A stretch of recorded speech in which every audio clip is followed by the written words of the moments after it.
Golden State Warriors mas kakatakutan sa playoffs. At ang posible pa nilang pag-angat sa third seed ng buong Western Conference. So para nga sa una nating balita, sa naging panalo ng Golden State Warriors kontra Los Angeles Lakers sa score na 123-116, muling nakita nga natin ang total team effort na ginawa ng Dubs sa game na ito dahil 5 players lang naman sa kanila ang nagkaroon ng double digit scoring.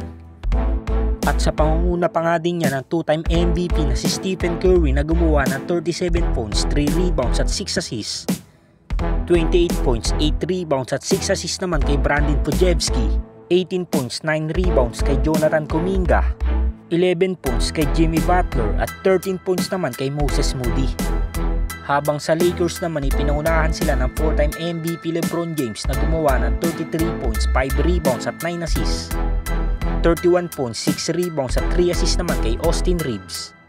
At 19 points, 8 rebounds at 7 assists naman kay Luka Doncic.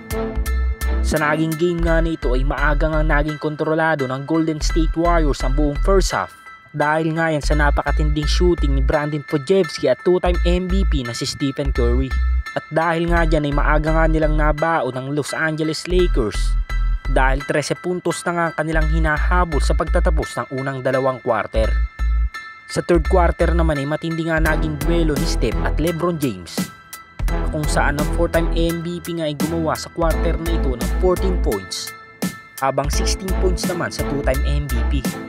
So hindi pa nga rin dito makakuha ng Los Angeles Lakers ang kalamangan dahil sa malamayang depensa ni Luka Doncic.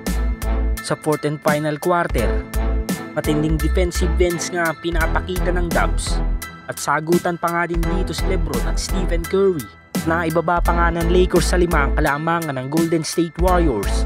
Ngunit sa huli nga ay mas nanaig ang total team effort na ipinakita ng Dub Nation kaya naman nakuha nga nila napakahalagang panalong ito laban sa Lakers. So dahil sa naging panalo ng Golden State Warriors laban sa Lakers, sila ngayon ay may record na 45 wins and 31 losses. At mananatili pa rin sila sa 5th seed ng buong Western Conference.